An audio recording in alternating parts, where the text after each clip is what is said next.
Welcome back to another exciting episode of what countries benefit the most from Australia going down the net zero road. When you tax the rich, you may hurt the poor. As Australia goes through and goes down this net zero road, and things may get harder in Australia for the man and woman on the street, it may be harder to obtain assets, it may be harder to maintain assets, and a lot of people may have to sell what assets they manage to acquire over time.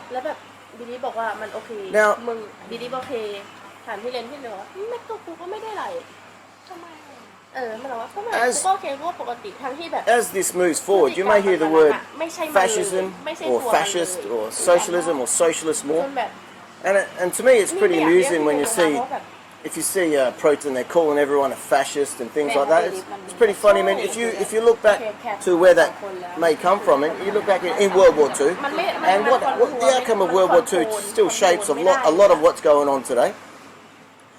And if you look at it, you had the National Socialists in Germany, and Germany invaded the Soviet Union.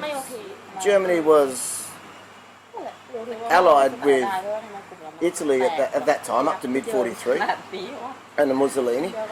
So they started calling them fascists, and that sort of stuck.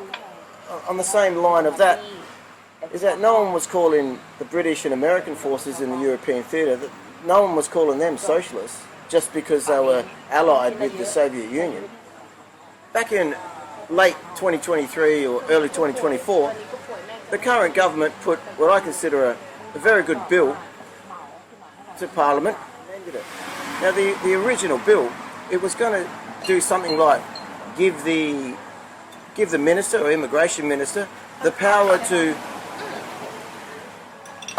kind of black ban a country from all future visas, label it a removal country of concern or something like that. And this would happen if that country refused to cooperate and accept a non-citizen being removed from Australia.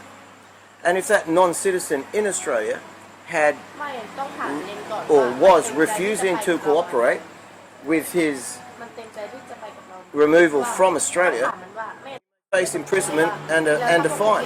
And the version of the bill that actually went through, thanks to maybe the opposition and the Greens, was a bill that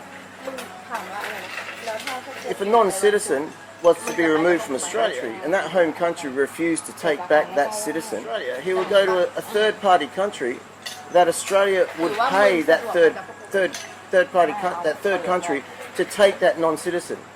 So we've gone from maybe a very good deal for the Australian taxpayer to using Australian taxpayers' money to pay countries to take non-citizens that are being removed from Australia. And in my opinion, the writing was on the wall for the opposition back then. But look, if you made it this far, thanks for watching. I really appreciate it.